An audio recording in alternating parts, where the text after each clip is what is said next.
Double check that we are actually live. And it looks like it. Hi, everybody. This is Zoph. You are watching Simply SCAdian, no title required. I'm going to hand the reins over to my amazing co-host, Lucas, while I do geek girl stuff. Take it away. Hi, guys. Welcome to Simply SCAdian.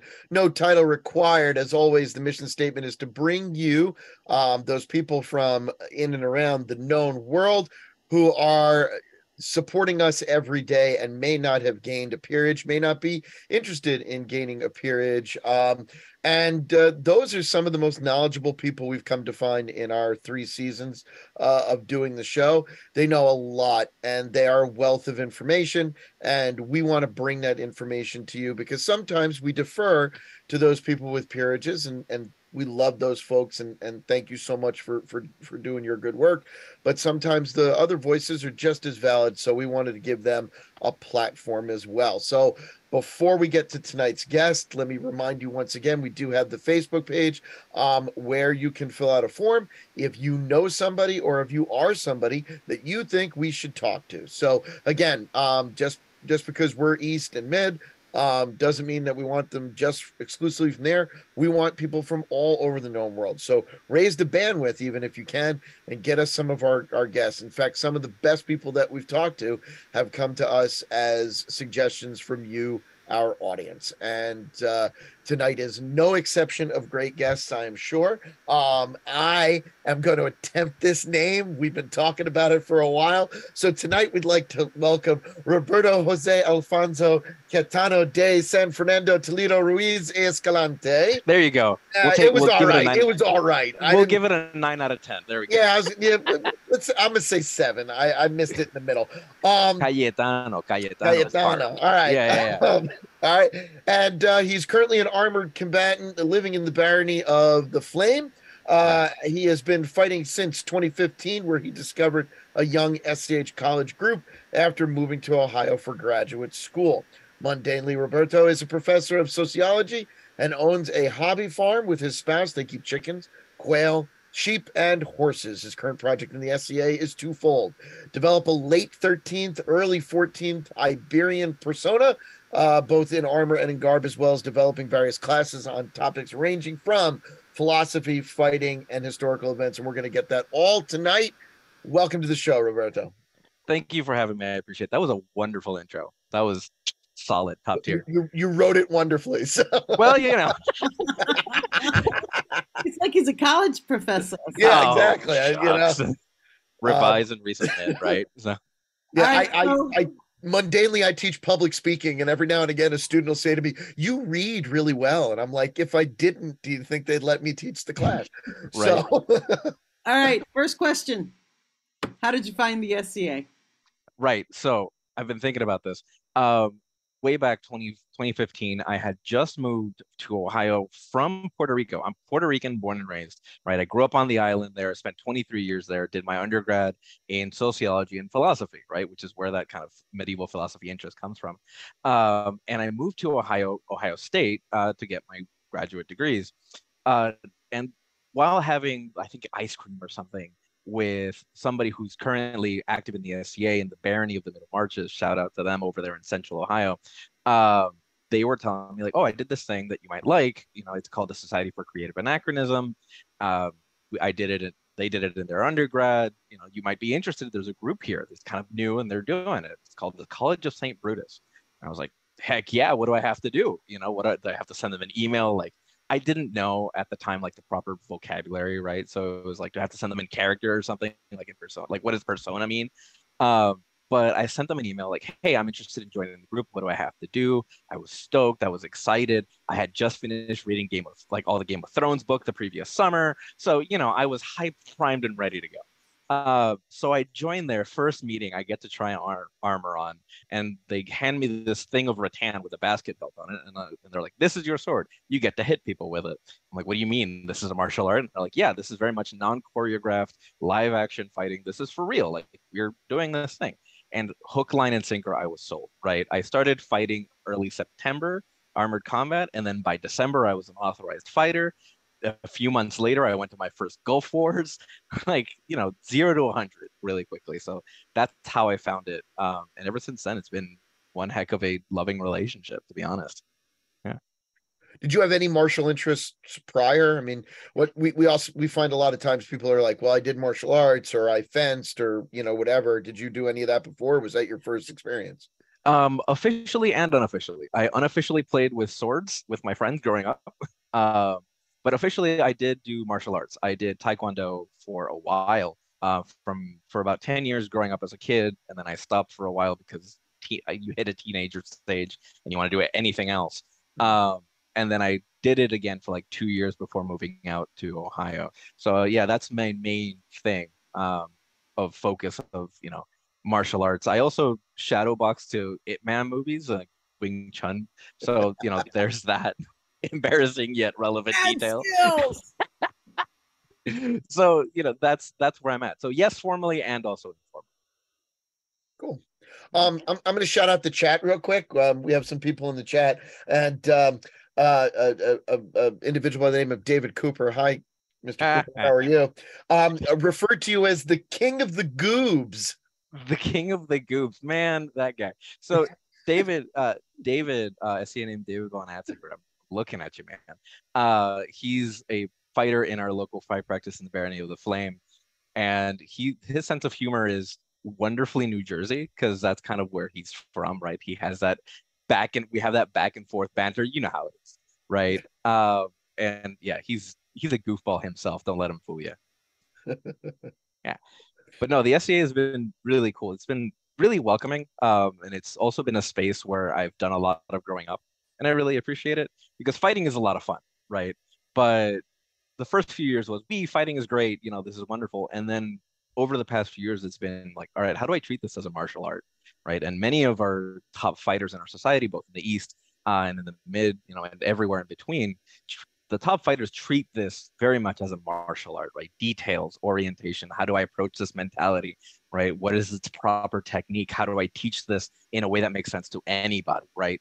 So there's a lot of growth in that aspect, but also seeing a bunch of adults doing different adulty things in the SCA, yet still having a sense of humor about it, is really cool.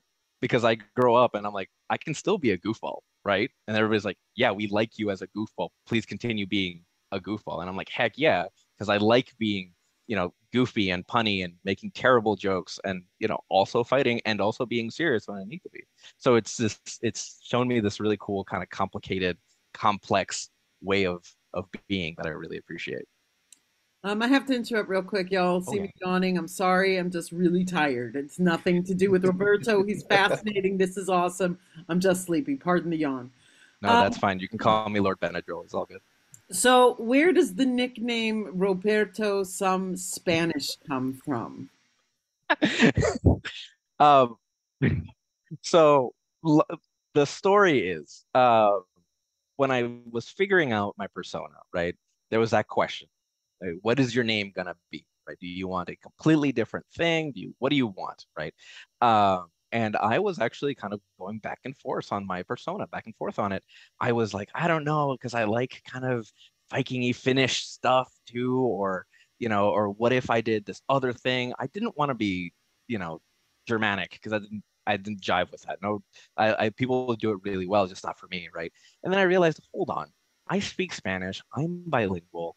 I have Spanish heritage somewhere because I'm from Puerto Rico, right? So there's that Caribbean influence that was, colonized by the Spanish for 500 years. So there is some Spain in there.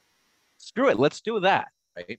And I wanted to be the most ostentatious Spanish that I could be, right? Because why not? One of the big things that the SCA has taught me is that the Middle Ages were incredibly colorful and vivacious and alive and detailed, right? So I wanted to do that, and Spanish. So I wanted to be jaunty, right? So when it came time to pick my name, I was like, wait, I can do a lot of things, can't I? And they were like, yeah, people were very supportive about it.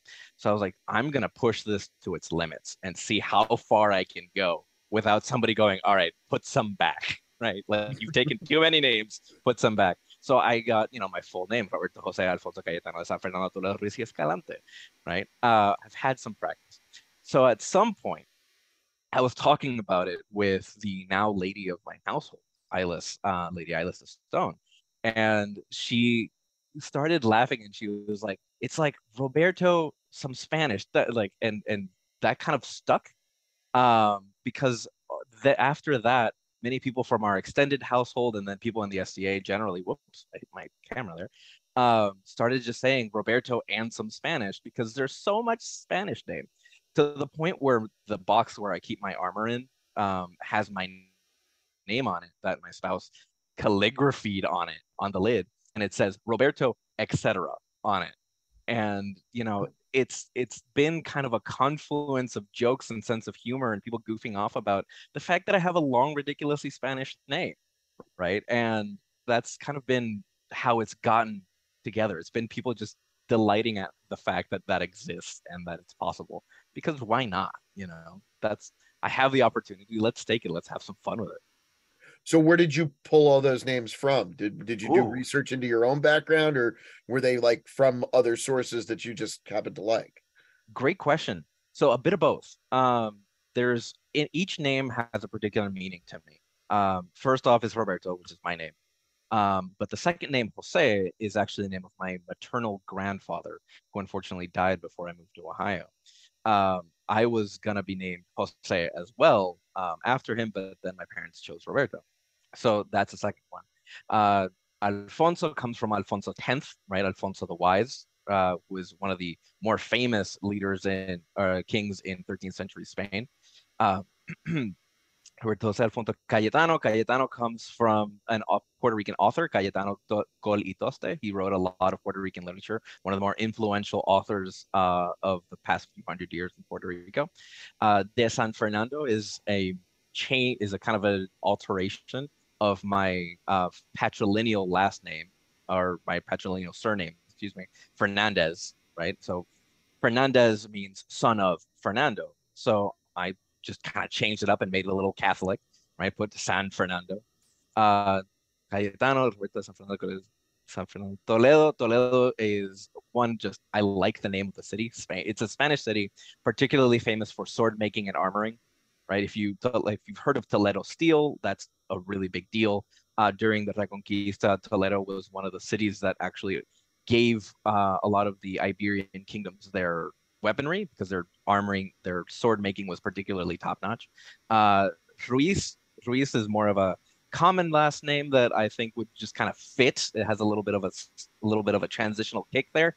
And then lastly, Escalante is is the last name of one of my favorite philosophy professors from undergrad. He taught me about Nietzsche and Spinoza and kind of how to put them into conversation with each other, of Aristotle. He gave me a lot of really eye-opening stuff, right? So each name has a particular function and a particular history there. And Escalante, just to make it and something else, just for just to really nail it home. So here's a question from the ignorant. Mm, You talked about the Iberian Peninsula. yeah. Where is that? What is that? Oh, the Iberian Peninsula is what we now call Spain and Portugal, right? Oh, okay. Uh, yeah, yeah. Iberia was another Hungarian, name. hello. My people never would have even gone there. No, that's fair. Oh, side note, because I gotta share this with you. I made my first ever chicken paprikash the other day, and it felt so good because I felt it. I understand why people from like Hungary make those, because oh my God, it's like a hug, Yeah, it right? is. Yeah, Hug on a plate. it Mm. really is. So Iberia, Spain, what we now call Spain and Portugal.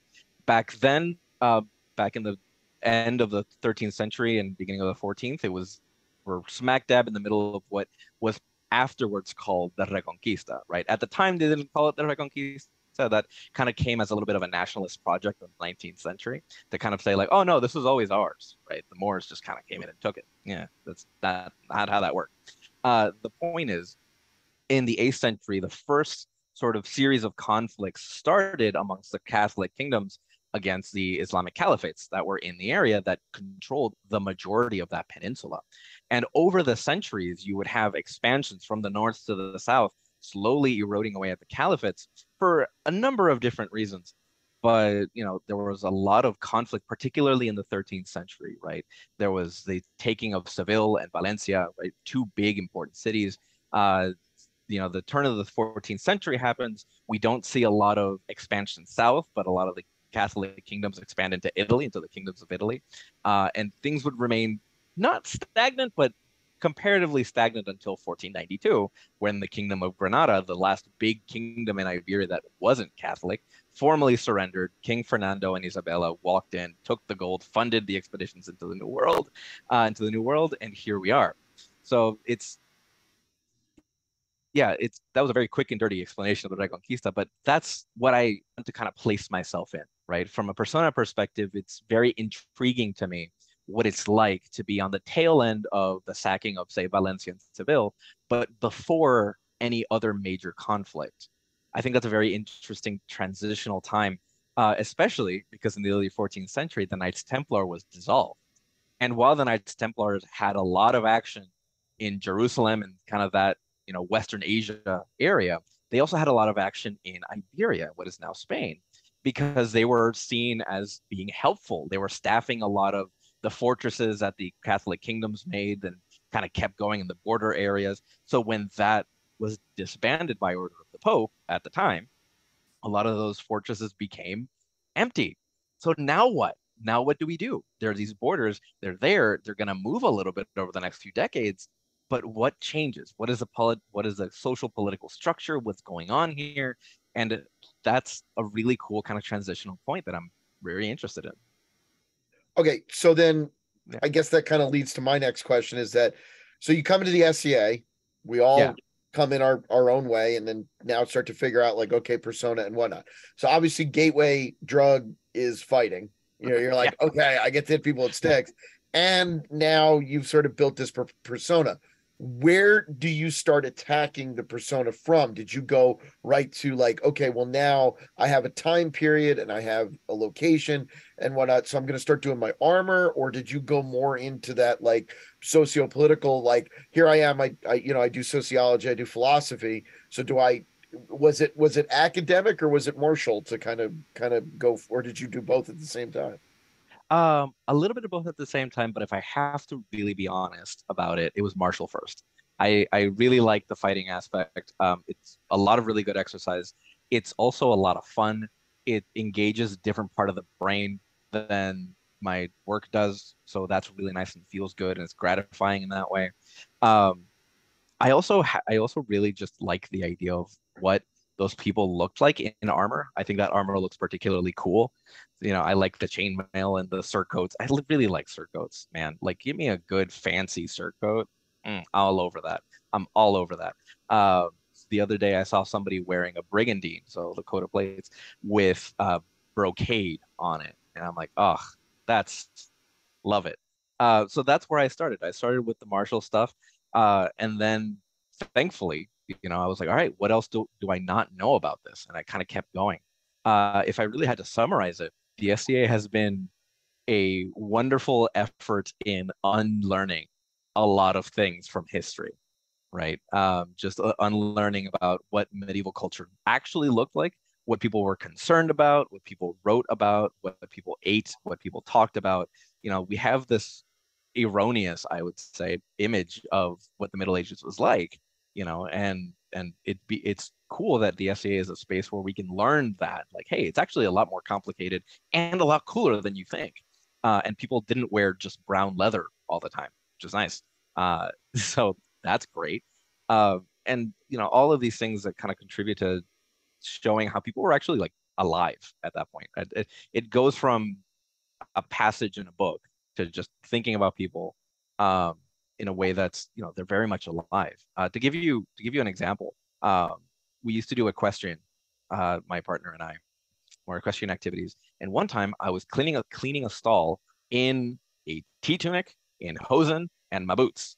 And that how the tea tunic moved and how I was worried about hay getting in between my braids and my hosen. Like, that was a uniquely like medieval thing that I don't deal with when I have jeans on. You know what I mean? It's a bunch of stuff like that like, oh, this is how people moved and this is how people adapted to their circumstances. So very much the martial first, but ever since then it's been just learning more and more and more and more. Hopefully I have a book of textiles coming in the next few weeks, fingers crossed, so I can do more research onto that. So you mentioned your household. What household Yes, are you a member of? that is House Draconarius. That is House Draconarius, based primarily in Columbus, Ohio, barony of Middle Marches, led by Sir Marcus and the mistress, Ilis the Stone. She's a pelican. He's a knight, of course. They were former barons of the Middle Marches. They did quite a few years. I met them as the Baron and Baroness of the Middle Marches. So when they stepped down, very emotional time. Be between all of us watching, I'm an emotional guy. I cry easily at the drop of a hat. So when they stepped down and Talamar and Melisande, two very notable people, stepped up, I was very just, it was a thing that happened. But now, ever since then, they've been focused on growing their household, right? And I've been a squire to Sir Marcus for a number of years now. And it's been a really cool journey. I've learned a lot about just what it is the SCA, about them both, front scene, what's in front of stage and then back of stage as well. So it's been a lot of really cool stuff from their angle. Gotcha. Yeah. So I'm kind of we're going back and forth here. So No, so go for it. so your armor. Yes. Then because obviously like again, Such an armor geek. I'm just gonna go get a cup of coffee. Yeah, I know. Okay, so I mean, again, just why I armor geek is for 20 years while I was sort of courting the SCA, I'm a Renaissance Festival performer. Ah, yes. Okay. Do you know what I mean? Like, so I'm one of those people. Like, I was an actor, and so again, so I, my kit, which is more pretty than functional, because of that. So like, I'm always interested in people's stuff. So you're putting together this 13th, 14th century kit. How far have you gotten? What kind of stuff are you wearing? And like, how hard is it to find like the period stuff? Because again, I mean, like when people think of fighters, there's a wide range of like what fighters fight in. Sure. And then because again, it's all about what can you afford and what can you, what's readily available and whatnot. So can you talk about your kit a little bit? Hold on. Sure, absolutely. I want to add an addendum to that question too, because I know some fighters who wear completely period kits and it's really impossible to fight in them. So wearing as period of a kit as you can, has it affected your fighting style? Okay, now you can answer. Wow. Oh, solid addendum, I will say. So a few things. One of the things that is a little tricky when finding that kind of transitional, like turn of century armor, is that there's thankfully a lot of like depictions, like illumination and calligraphies about it, and there's some effigies that I've been able to find and kind of look at. Unfortunately, much to the chagrin of many a fighter who uses these, they only give you what's on the surface. They don't give you like what's underneath and what you wear underneath, which is a real question for me, because like, sure, I know that I need to wear a helmet that kind of looks like this, but what goes in underneath the surcoat, right? So there's these questions.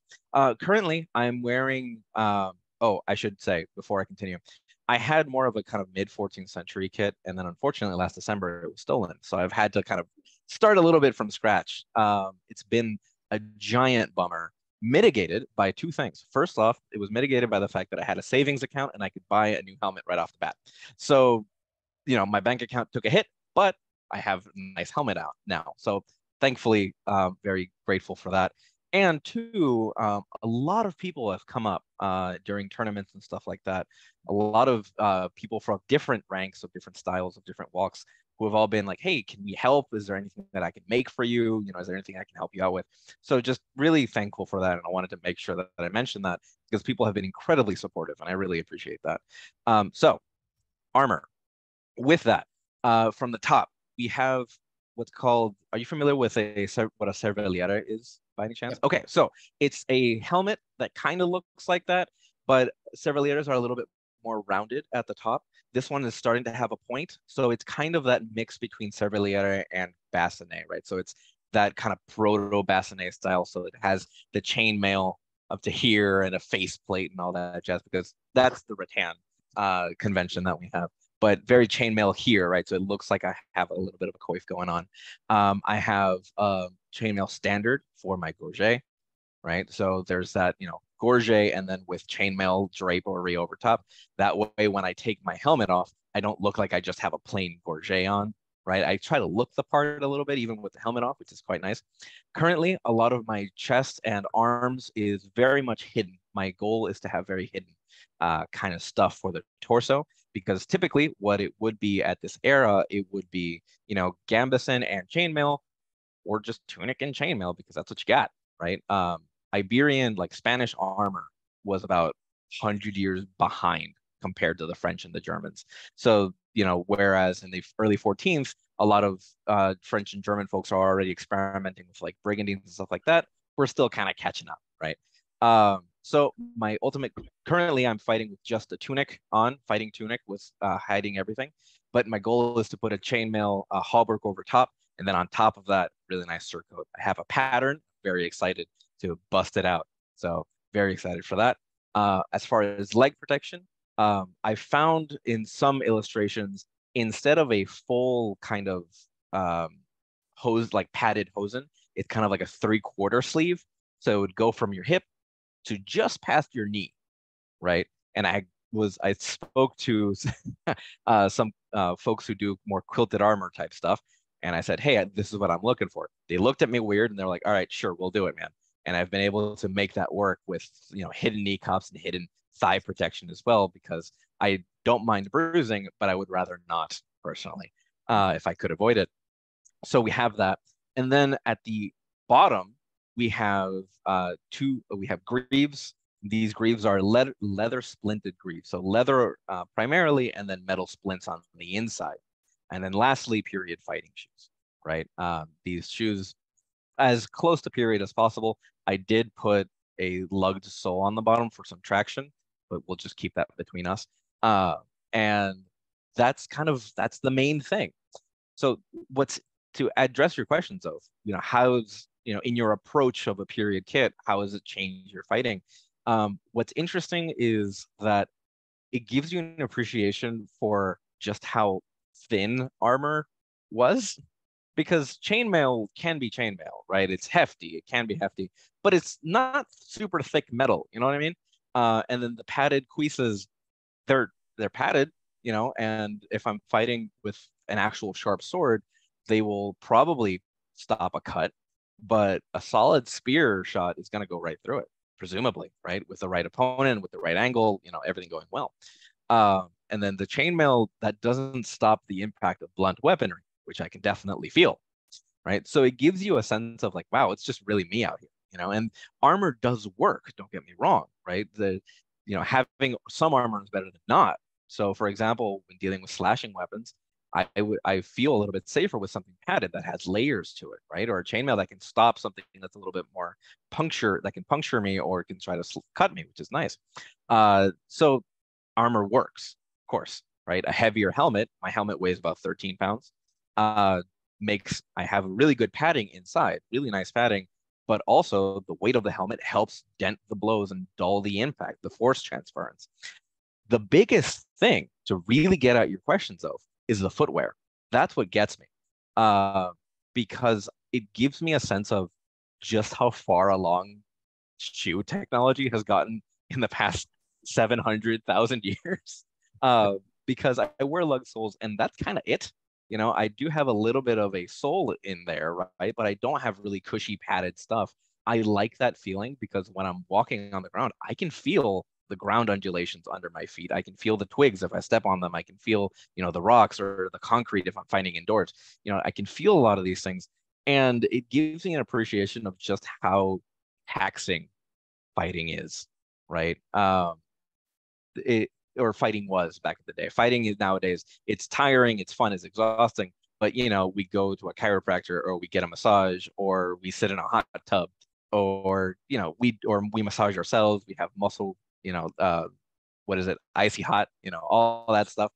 Back then, they had their own versions of it, right? They had these concoctions and pastes and rubs and stuff like that. But it really gives you a sense of just how far your body goes when it comes to fighting. And that's a really cool feeling. It can be overwhelming, but it can also be very grounding, which I really appreciate, because it gives me a lot of tactile input, and I really like that kind of tactile input.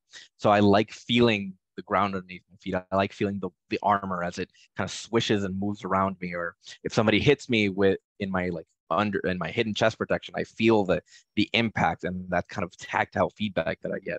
So there's a lot going on there. I will say I haven't yet incorporated Braze and Hosen into my fighting kit. So it's for a more accurate thing, that's definitely on the list. And I have to assume that well-fitted garments don't move too much. But man, there's nothing quite like fighting to make you realize that something isn't fitting as it should, right? So that it also gives me a lot of appreciation for, I understand on a visceral level now why fitted, tailored armor sets were so expensive back in the day.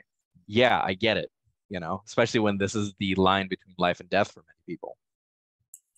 So we have some questions from folks out in our audience. I was about to do the same thing. So good. We're on the same page. David Cooper, hi David again, says, how does teaching new fighters teach you about yourself? And then the addendum is, by the way, you're a great teacher.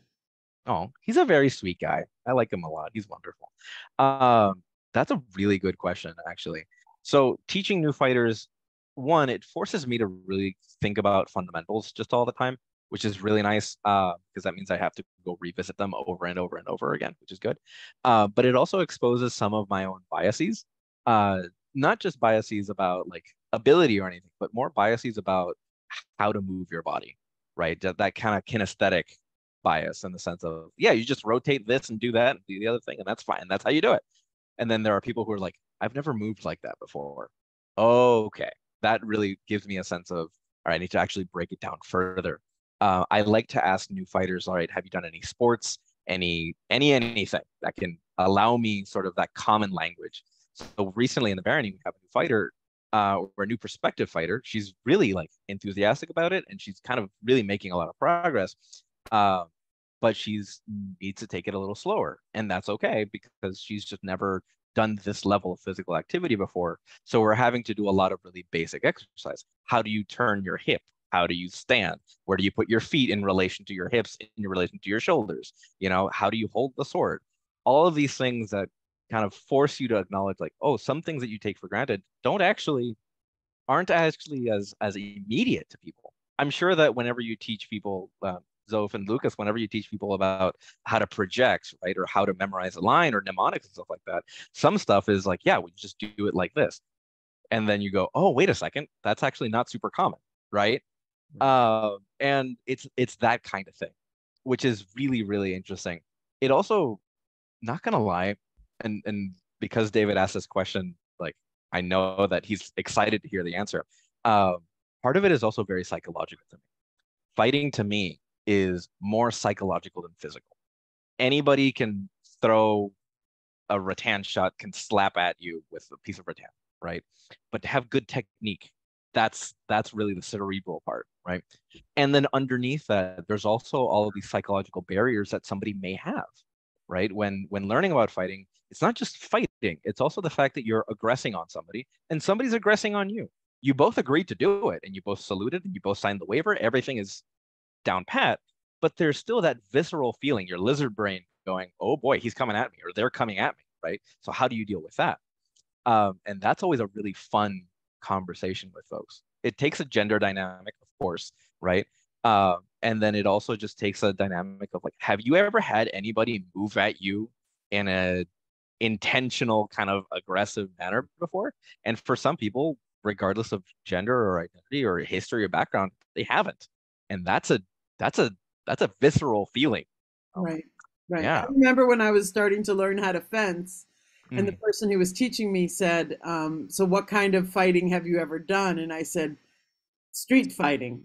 Literally, I was, I would just get into fights wherever I could. And so his method of teaching me, he was like, I would never teach anybody else how to fence like this. But because your experiences from, bar fights and street fights, I've got to teach you this way. And it really I grokked it a lot, but not able to do it. So, okay. So the next question we had was from Master Lou. And I think this is a segue question. Master Lou wants to know about your first Penzic experience. That's wonderful. Sub Master Lou, love your food. Just keep doing what you're doing. It's wonderful. Yeah.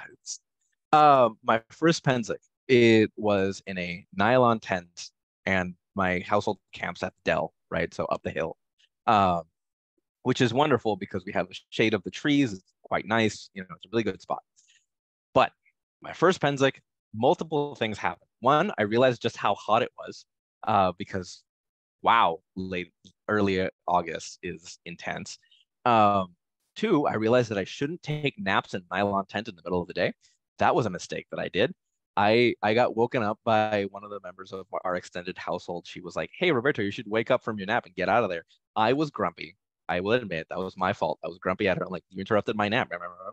And then I realized how hot I was. Understood. Message received. Uh, Also, I made the mistake of a new person in the sense that I had a budget for Penzic and I blew through it in like a day and a half. But I got some really nice fabric out of it. So, you know, uh, so there's that. I will say that what was really cool, and I didn't have a sense of just how cool it was because I was just still overwhelmed by it. The melee fights at Penzic That's are what I was among hoping the this was largest. going to lead Yeah, to. Yeah, tell yeah. us about what melee fighting was as a first timer was for you. Oh man. So let me tell you, I will say that my first ever war was Gulf Wars, right? So before I went to Penzic, I went to Gulf Wars first. So I had a taste of large melee, not as big as Penzic, but in that experience of Gulf Wars, I had I forgot how to breathe moment of like, I sit down and I'm like, wow, I'm really out of breath. And then some other fighters who had some years on me were laughing. And they're like, yeah, you're new, aren't you? I'm like, yeah, I forgot how to breathe. Like, we know how it is. It gets easier. Chew gum. Do what you got to do. So they were very supportive. The point is, I get to Penzic, and I was so ingrained in it, I didn't realize just how big it was because I was tunnel visioning, right? Because there's too many people to deal with. Your brain says, no, just deal with what's in front of you. I will deal with the rest later. Um, and then that's discovered that bridge battles are a lot of fun. Reason that they're a lot of fun is because I've been to a lot of heavy metal concerts and I liked mosh pits. Turns out the bridge battle is a giant mosh pit, and I'm a fan. So I've had a lot of fun with that. I had a lot of fun with that. I learned how to fall in armor, which is great because when you get pushed over, it happens, right? We always try to be safe, but sometimes stuff happens. I learned how to fall and break my fall and stuff like that. It was really cool. It was a different experience to be in your armor, surrounded by hundreds of people and being just gross, just sweaty, tired, panting, dehydrated. I took my armor off and I felt like I was peeling off an exoskeleton. You know what I mean? It was that kind of just very visceral, sweaty feeling to the point where I drank a lot of water, I took a shower, and I immediately went to bed because I was just, my brain was like, all right, and you're done. The adrenaline dump, the physical exertion, it was all very intense. And I I learned that I really liked beef jerky and pickle juice because, of course, right? Electrolytes, salt, hydration, protein. I'd never liked them before ever in my life. In fact, I was like, why would you do that? Until I joined Penzic, and I was like, oh, this actually makes a whole lot of sense now. So now I'm a fan of pickles because of the SCA. So here we are. We are getting a lot of great questions on the feed. I want to try to get to them, but I know that we have some other things we want to talk about. Yeah. So I'll try to get back to the questions from the feed real quick, but I want to the clock is ticking, so I want to make sure we get to so talk about now the philosophy end of your research. So you're looking at the philosophy, and you kind of teased it a little bit with saying, you know, things like what we think about what they would talk about and where they were sociopolitically. It, you know, is kind of driven by Hollywood at first when we, you know, and then in research. So how did your mundane interest in philosophy kind of dovetail with your new persona? Thomas Aquinas specifically. Thomas Aquinas is, of course, one of the greater philosophers of Middle Ages. If you take a medieval philosophy course, you are going to read Thomas Aquinas. It just, that's how it goes. Thomas Aquinas was concerned with bringing, if I'm not mistaken, Aristotelian ethic. Yes, I believe Aristotelian sort of philosophy, kind of looking at how we understand reality, how we know things, what is ethically good and bad, all those things, and porting it over to Christianity and making those things kind of mesh, right? So the question with that, it comes down to justifying the medieval sort of socio-political situation as the result of natural divine order, right? Nowadays, sociologists would call that hegemony, right? How the top folks at the top justify their position to the folks who are not at the top. But it's very much that sort of, all right, how can we explain what is a divine reasoning for having an order of chivalry or having the clergy be at the top of the decision makers in our political system, right? So all of these things kind of come together in a way that's really cool. Turns out philosophy has been a medieval practice, but a practice that's been done for hundreds and thousands of years, right? It's one of our, I wouldn't say that it's human nature, but the drive to ask why, how does this all work? What is good? How do we know it's good?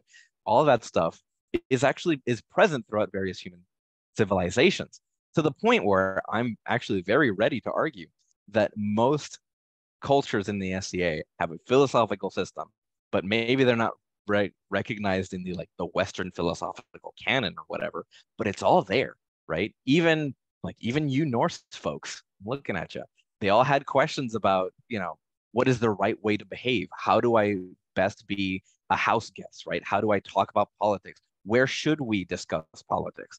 All of these things. That's a philosophical conversation, right? So that's kind of the way of how it's been brought in. I'm very curious about long-term developing a kind of unified theory of like chivalry, because every culture that we examine in the SCA has a warrior class, right? And in that warrior class, there are philosophical arguments about what it is to be a warrior, what it is to be a good warrior, what's your duties, what's your responsibilities, how should you be punished, blah, blah, blah, blah, blah, blah, blah, right? So all of that has some commonalities. Scandinavians love the idea of temperance and independence and self-reliance, right?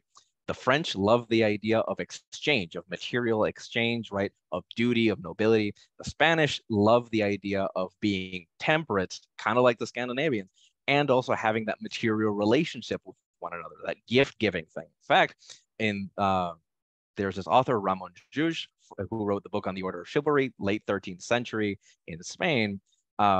He wrote that as a squire is made into a knight, they would have to also receive gifts and give gifts as well, right? That's part of the process of the ritual.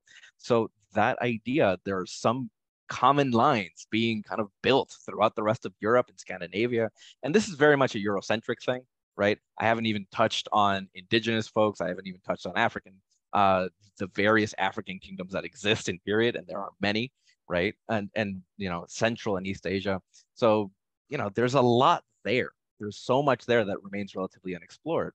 And a little bit of a hot take here, but I think a lot of people don't like discussing philosophy because it feels stuffy to them, right? And respectfully, I disagree. But I can see why. I can see that a lot of them think that it's stuffy because of the relationship that they have with other people in a philosophical context. They don't want to be talked down to. Well, what do you mean you don't know Socrates? Meh, meh, meh. Or, that kind of thing. Or men using philosophy to kind of justify their supposed rationality, right? As compared to irrational women or whatever the heck. So that's not philosophy. That's sexism, misogyny, and that's the patriarchy, right? Good philosophy is challenging. Good philosophy is pushing. Good philosophy can be done by everyone. This is cheesy, but Ratatouille movie. Anyone can cook, anyone can philosophy, right? So that's where I'm at with that. I know it's cheesy, but quote of the night. I love it. Thank you. I appreciate it. Was cheesy a Ratatouille pun, or? You know what? We're gonna go with yes. Okay, good. I'm gonna cook up some other Ratatouille puns later. There we go. There we go. So I'll throw it to the questions from the chat. What's a hobby within the SCA you would want to try but haven't yet? Ooh, boy, Jesus. Cooking. Master Lou is a exemplar, right? But there's a bunch of other folks who have made delicious foods, and I haven't been able to join them, but it would be really cool. I would really personally, like within cooking, the art of butchering, like meat preparation, that would be really, really cool. There's a duchess in the Mid-Realm, Lucas, her name is Vukasin, and she does a lot of period butchery type stuff. She's really good at it. And man, I wish I had the time and energy to like devote a weekend to that, because I'd really like to learn how what that is, because it's it gives you a different relationship to your food when you're the one who's taking it from farm to table, right? So that'd be really cool, specifically. Cool. Yeah. Zoph, did you No, want to? are there any other questions? Oh my God, there's lots. You have a large fan base that joined you today, by the Well, way. shucks, very much. Let's see. I'm gonna go back to so this one kind of dovetails with another one that just came in. So I'll go back a little bit. How does your perspective on the SCA, has that changed as you've seen and lived in multiple areas and kingdoms? Ooh, that's a really good one. I will add that I was royal champion, His Majesty Uller's champion for a while, during his third reign. And between that and between starting in the Middle Marches and now living at the Flame, um, there's been a lot that I've learned. I've traveled a lot in our kingdom. I've visited a lot of different areas. There's still some areas that I haven't been to. So, there's that. But I think what has really been the biggest lesson is the idea that the SCA is not one thing, right? In the sense of like, there's no one level of participation of the SCA. And that's really cool, because that I would hope reduces a level of pressure that some people have. Like I've heard it through the lens of newcomers being like, oh, but I don't have, a perfectly period attire for my first event. And thankfully our group is really good at being like, hey, don't worry about it. Like, it's your first event. It's okay. Nobody does. Here's some loaner garb. You look great. Come to the event, have fun, have some food, goof off, right? But that level, I've seen some people, I've started in the Middle Marches, who is very famously a very old barony in the Middle Kingdom, right? And as such, they have deep traditions, very deeply honored traditions. There's a lot of royal peers there, right? So that means that there's a lot of establishment, there's a lot of institutional know-how, there's a lot of raising tides thing, right? Which is wonderful. I think, because I like being pushed in that direction. I like the idea of, being cream of the crop kind of thing, but also at the same time, living in the Flame, there who is also an older barony. I've seen people who have that institutional knowledge, who have the decades worth of participations, who have the titles and the peerages, and I also see people who kind of hang out and come to practice once or twice every few months, and everybody receives them with love and kindness and welcoming, like, hey, we're so glad you're back, and that different kind of back and forth, is really, I think, impactful, because it takes the pressure off, like I said earlier, but it gives me a bit of a more nuanced understanding of what the SCA actually is. It's not just this one society where we're all sticklers and try to outdo each other or be the most period that we can. No, it's a place where we can come together and actually like teach each other and be enthusiastic about teaching each other. I know very little hobby groups that are enthusiastic about learning to the same degree that the SCA is. We're really like, hey, do you want to learn about this thing that I just learned about 5 minutes ago? Are you ready for an hour of conversation? Let's go, right? And we're unapologetic about it. In fact, we give people awards about it. Like, that's how unapologetic we are. And seeing that at different levels of intensity is really cool, because, and personally, like I said, I like to be driven like that. It also allows me to just stop occasionally and slow down if I need to. I like achievement. I like doing good things. I like doing cool things. That said, sometimes I need to take a weekend, and that's okay, right? And that's part of the adult conversation. It's cool to want to do everything. Sometimes you need to stop, and that's fine too, right? Well, and you have a hobby farm. Yes. So that means that, going away for a weekend is a lot more difficult for you than it is for someone who doesn't even have a pet. For sure. Finding a farm sitter is always something that we need to factor into our budgets, right? It's that, or making sure that the animals have good feed, making sure that they're not out of, for example, we have horses, so we want to make sure that they have hay for the weekend and aren't about to run out, or if there's inclement weather, we need to make sure that that's ready to go, right? So yeah, absolutely. There's a lot of more planning involved. I'm gonna we're getting near the end here, but I did want to this might actually blow the last question that we have, just considering what we talked about.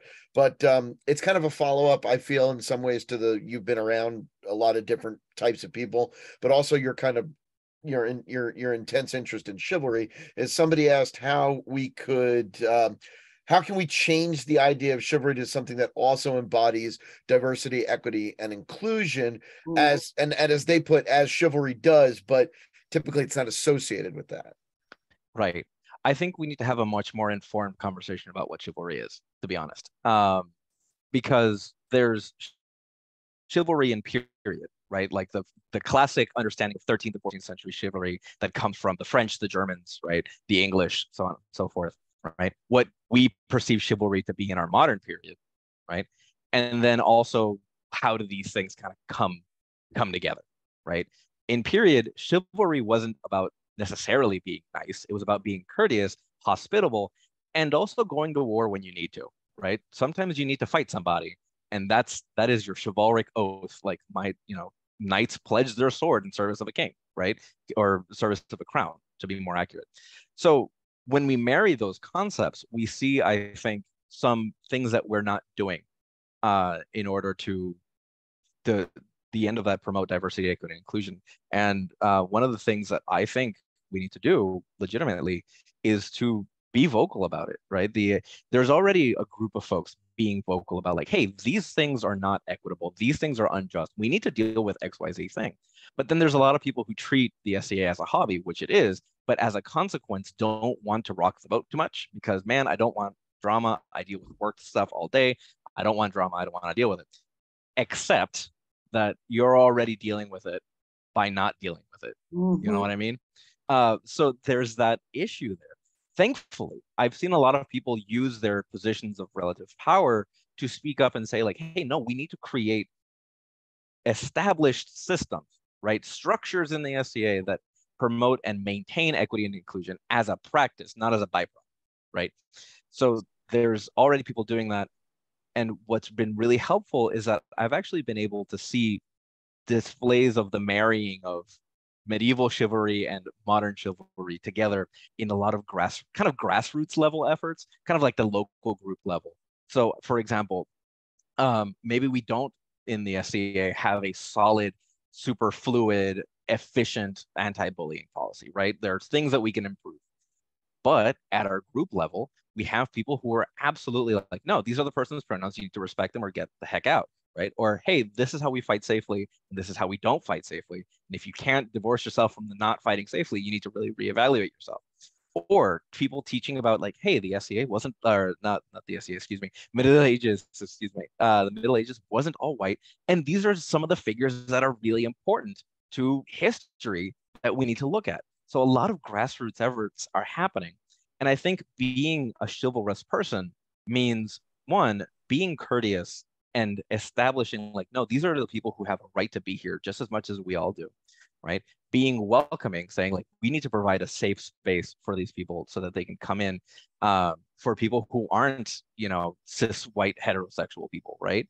And say, hey, you belong here just as much as anybody else does, right? You need to also have these people be represented. From sociological literature, we know that a person is less likely to join a social movement if they don't see themselves reflected in that social movement, right? Which is why universities have that super diverse brochure, right, in college systems. So same thing we need to do in the SCA. And that is a little bit of a chicken and egg situation because, like, how do we bring in, for example, non-white folks to the SCA if, we're dealing with a lot of stuff there. So chicken and egg, difficult, but we need to keep trying to do it. And lastly, there needs to be, I think, for the kind of old school medieval chivalry way, like conflict is going to happen. Shying away from it does a disservice to our mission. If we want to build the SCA as the medieval times as they should have been, I think the medieval eras as they should have been are ones that are equitable, that are just, that try to remove the barriers that we deal with in our lives. Because unfortunately, the SCA, like many hobbies, are a microcosm of the structural inequalities that we deal with, right? I'm a sociologist. I talk about this all the time. So, it's very much like a magnifying glass, right? We find sexism, we find racism, we find classism, ableism, so on and so forth, because we live in a society that has that as a byproduct. Mhm. So until such time that we have a society where we don't have these issues, we need to make our small efforts and not be afraid of the conflict and the uncomfortable moments that comes with. And there are people doing that, which is the really cool bit, right? Obviously, of course, the SCAdian Voices of Color podcast is a wonderful example of Zara, Baroness Zara, who, was controversially let go from the pod, to put it delicately. She was one of the best voices, one of the best faces to that. But there are also people at the local level trying to follow in people like her's footsteps and create that safe space and creating that space where it's like, listen, you need to respect ourselves. You need to respect, marginalized populations when they want to be in part of this hobby, or we're going to have a problem, right? And that's a difficult conversation to have, but it's being had, which is really cool. So how to bring chivalry into this? Courtesy, being welcome, right? Not being wary of conflict, being smart about conflict. Don't just start fights everywhere, but being smart. Like, there are sometimes conflicts are going to happen, and being able to resolve them gracefully is always important. But we need to work through that conflict, right? So there's a lot that we need to do still, but I think we've made a solid progress, and we're constantly having the conversation. And by the fact that we're constantly having the conversation means that there is that process, that progress, right? Hopefully I answered your question. There comes a time where I just start rambling, but No, I hope to have answered it. Yeah. But it is time for the final question, which you may just answered. But if not, Let's give it a shot. Anyway. What can the SCA do better? Two things. One, we need to be, I think the SCA, from a top-down perspective, needs to be a little bit better in more of a democratic sort of structure. When I'm thinking specifically of the bod, right? Of a lot of people have highlighted the issues of the bod. Lucas, I don't know if you were aware, but in February, some bod representatives came to a mid-realm event, so there was a conversation there.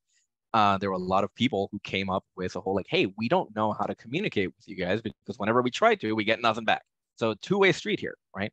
So we really need to rethink our relationship with the bod and what we want out of them. There are people who already have very strong opinions about it, and I'm happy to have that conversation. And then we need to do something about it, right? So that's the big one. So institutionally, from a top-down approach, we need to have structures in place that make participating in the SCA and also having an input about what the SCA should do, should be, and where it should go a little bit more transparent, a little bit more community-oriented, I think, maybe. And secondly, I think that one of the things that the SCA can do better isn't as an SCA organization thing, but rather the people. I think, and a little bit of a hot take here, I think the SCA or the people in the SCA could do a little more in challenging their own biases, right? Being willing to be wrong, not just wrong, but oh, I had an image of this and it was wildly incorrect. And a lot of people do that, and I'm really happy about it. They do it with things like armor. They do it with things like eat with food. Clearly, I'm hungry. With garb, with people, so on and so forth. And that's wonderful. You need to take the next step, right? Which is, all right, how does my participating in the SCA is a result of these structural things that maybe I learned or wasn't aware of, right? I'm sure that there's a lot of people who would love to participate in the SCA, but right now they're dealing with other things like structural inequality, right? Like sometimes poverty is a thing. Or, I don't blame any brown person or black person when they go into the SCA meeting and go, not for me. I get it. I respect it. As a Latino, I get it, right? So we need to worry about that. We need to keep having those conversations, and saying no, we can't, what is it? How do I say this? We can't tokenize the people that are already here. We're like, oh, of course, we have the one black person. Here you go, right? Ta-da! Let's put them right on the front page of the SCA.org website. So, we can't tokenize them. But we also need to be real about no, there are, people who aren't white here, and we want more, and we're trying. But right now it's hard because it requires a lot of generational changes that are happening. But man, if there's one thing that I've learned as a sociologist, is that social change happens very slowly. And you need to just keep going bit by bit. It's going to happen slow, but it is happening. All right, we are out of time. Ah, Um, we've only gotten started. I know we could do Roberto some Spanish part 2. I'm Yeah, down. yeah, I was actually gonna say I really think this does warrant our first like return guest part two Okay, kind well, of thing. I talk. mean, We'll talk. We'll talk. yeah. My secretary will get in touch with your secretary. And Yeah, um, my so I people will want to talk let with your people. everybody know that this video will be up on YouTube tomorrow. Another note to all of our friends that are going to Gulf Wars: have a wonderful, safe, great, dry, warmer weather versus freezing cold weather. Just have a great time at Gulf Wars. And if you go to Nolans, have some red beans and rice for me. I'd also just want to real quick just shout out to the chat. Listen, if we could have that kind of participation for all of our shows, that would be wonderful. It was so nice to interact with you all, and that you were asking questions and really, because again, at the end of the day, we love to ask questions of our guests, but if you have questions, those are the people we want, really chiming in on the show. So again, to everybody who came into the chat today, who watched the show, thank you so much for supporting what we do here. We're really appreciative. All right, you have been watching Simply SCAdian, no title required. Thank you, Roberto. Thank you very much, folks. 2 weeks. Yeah, have fun.